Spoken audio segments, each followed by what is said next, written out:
আসসালামু আলাইকুম রহমতুল্লাহি ওবরকাতু। এইবার ভোক্তা অধিকারে ধরা পড়ল আপনারা আমরা এই যে ফুচকা চটপটি খাই এগুলা কি দিয়া তৈরি, আপনারা কি আদৌ জানেন কতটা নোংরা দিয়া তৈরি হয় এগুলা? কি নোংরা পরিবেশে এগুলো উৎপাদন হয়, যদি জানতেন তাহলে এই ফুচকা চটপটি কখনোই খাইতেন না।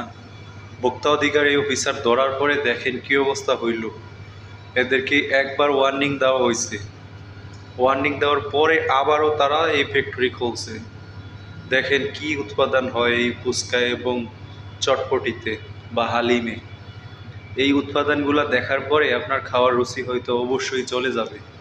তো এই সমস্ত বন্ড ব্যবসায়ী করে কী করা উচিত আপনারা বলেন। এবং উন্নত মানের প্রত্যেকটা জিনিসই তৈরি করা সম্ভব, কিন্তু আমাদের দেশে সিন্ডিকেটের কারণে এইসব হইতেছে না। তবে ভোক্তা অধিকারের জব্বার সাহেবকে আমি অসংখ্য ধন্যবাদ জানাই। তিনি এই সমস্ত যত সিন্ডিকেট ব্যবসায়ী আছে, জালিম ব্যবসায়ী আছে, এদেরকে পুঙ্খানুপুঙ্খানু করে ধরতেছে। ওনাকে অসংখ্য ধন্যবাদ জানাই আবারও। আল্লাহ পাক ওনারে বাঁচায় রাখুক এবং হায়াত দান করুক, যাতে উনি বাংলাদেশের প্রত্যেকটা সিন্ডিকেট ব্যবসায়ীকে এভাবে চিহ্নিত করে ধরতে পারে। তো পুরো ভিডিওটা আপনারা দেখেন, দেখার পর মতামত জানান। রাখেন, বন্ধ রাখেন, আপনাদের সময় লাগবে, বন্ধ রাখেন, সময় বন্ধ থাকবে, তারপরে ঢেকে রাখেন, টাকা পরিশোধ করে তারপরে ওপেন করবেন কিনা সেটা পরে আমরা সিদ্ধান্ত দিব। বন্ধের আদেশটা লিখে ফেলেন, প্রতিষ্ঠান বন্ধের আদেশ লেখেন। এই প্রতিষ্ঠান চালু রাখাই বরং আমার কাছে খারাপ লাগছে, কারণ এত আনহাইজেনিক পরিবেশে এই খাবার শিশু খাদ্য, এগুলো সব শিশু বলা যায়, শিশু মহিলা যিনারা বাচ্চাদেরকে কলেজে স্কুলে ছেলে মেয়েদের দিয়ে গার্ডিয়ানরা কি করেন এইগুলো খাওয়া দাওয়া করেন, আবার স্কুল ছুটির পর ছেলে মেয়েরা খায়। ট্রিপল বন্ধ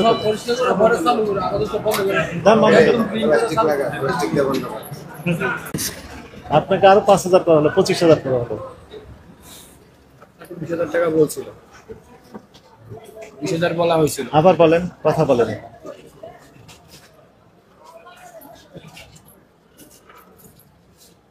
আপনার ট্রেড লাইসেন্স আছে না? আমাদের তো ঘর না, আমাদের ট্রেড লাইসেন্স আছে মহাজনের। একটু বের করেন। আমার কাছে। কার কাছে আছে? মহাজনের কাছে।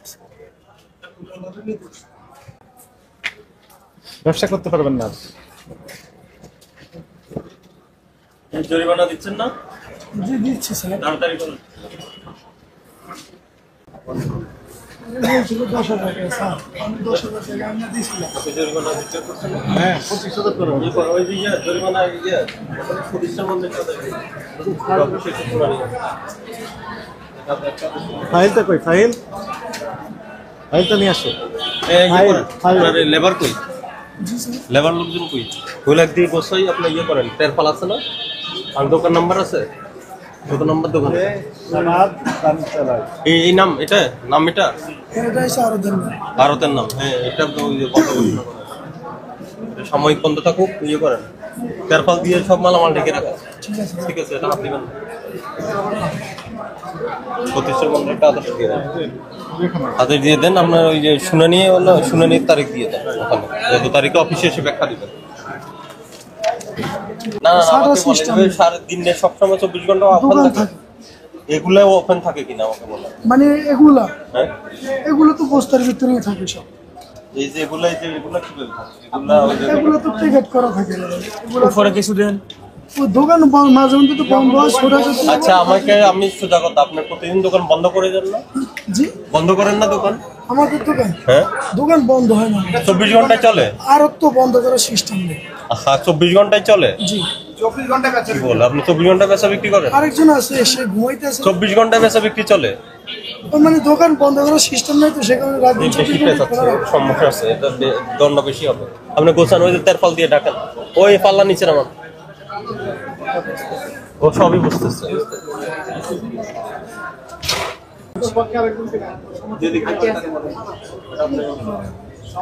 সমিতি থেকে ওই যে ক্যাশিয়ার সাহেব আছেন, ওনাকে ডাকে, ওনাদের জিম্মায় আপনি দিয়ে যাবেন। আমরা কর্মচারী আছি। আপনি কি? আমরা কর্মচারী আছি। কমিটি প্রতিষ্ঠান শৃঙ্খলা করছি, আমরা বন্ধ করছি। আগামী 7 কার্যদিবসে এটা সম্পর্কে ব্যাখ্যা দিয়ে উনি যে বিক্রয় কার্যক্রম করছে এগুলার বিভিন্ন বিষয়ে তো ব্যাখ্যা দিয়ে আসবে, ঠিক আছে? ব্যাখ্যা আমরা সন্তুষ্ট হইলে দোকান খুলে দিব, আর সন্তুষ্ট যদি না হয় আমরা তার বিরুদ্ধে প্রশাসনিক যে ব্যবস্থা নেওয়া দরকার ওটা নিব। দেখেন উনি খুবই বুঝে পেলেন। এটা বুঝে পেলাম ওনার পক্ষে, ওনার নাম লেখেন প্রথমে, ওনার পক্ষে বুঝে পেলাম। উনি নাকি লিখতে পারে না, এই লিখতে পারেন আপনি? কয় তারিখে যাইবো স্যার? যে কোনো দিন যেতে পারে, আগামীকালও যেতে পারবে। ওই যে 7 কার্য দিবস লেখা আছে, 7 দিনের মধ্যে নিয়ে যাবেন। 7 কাজ আমি কি লিখবো? মনোরোগ আগে না প্রথমে ওনার নাম লিখেন। আপনার নাম কি? হ্যাঁ, জনাব জাফর নাম জাফর। লিখতে পারো না? জাফরের পক্ষে ওই যে কপি বুঝে পেলাম।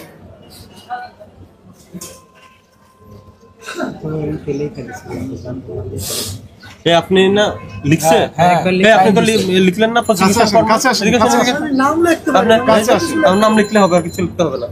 সেটা লিখতে পারি তো তারপর লেখলে তো হইলো। না সেটা ভাই, না ভাই বলছিল আর জানি কি লেখ মানে সে সবগুলো মিথ্যা কথা বলছে। প্রসিকিউশন ফর্মে তো আপনি লিখবেন। না ভাই আমি সেটা বলি না, আমি নাম সে লেখাপড়া আপনি জানে না। লেখেন। আমি লেখাপড়া মানে আমার নাম লিখতে লিখতে পারি, আমি নাম লিখতে ভাই বলছিল নাম আর লিখতে জানি কি আচ্ছা লেখ। নাম লিখতে তো পারি। নাম লেখেন। সুন্দর লেখা তো দিলে আপনার। তুই কি পারো? না নাম লিখতে পারি স্যার, আমি লেখেন সেটা বলছি। জাফর, বুঝে পেলাম, কপি বুঝে পেলাম, লেখেন। দেখো এটা কিন্তু লিখতে পারি না স্যার, আমি সেটাই বলছি। আর পারবেন না নামটা লিখতে? ইচ্ছে আর কি। নামটা লিখতে পারি স্যার। আপনার মোবাইল নাম্বার দেন।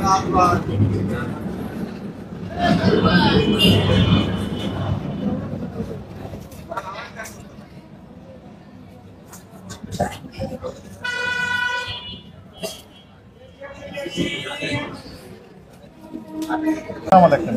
আপনি সাক্ষী থাকবেন, হ্যাঁ? মানে ডাকে ডাকে ইয়ে করেন, তারপর দিয়ে ক্লোজ আপনার করে নাম দেন। লেখা থাকবে। আপনার পদবি লেখেন। তারপর দিয়ে স্যার, বন্ধ। ব্যবস্থা- নাম পদ্ধতি আর হচ্ছে আপনার ফোন।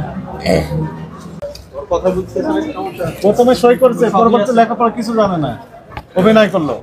এখন বলছে, আগে বলছে ত্রিপলি আছে, এখন বলছে সেটাও নাই, আবার বের হলো। সব তথ্য বিভ্রান্তি কর্মলোক।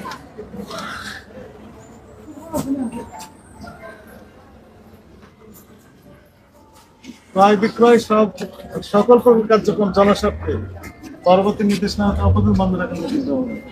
আপনার আপনাদের সাক্ষী দিবেন। যোগাযোগ করে এটা করে আজকে বন্ধ রাখো। যাও কালকে 6টার পরে গেলে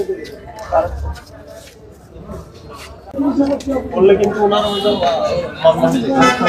ঠিক আছে?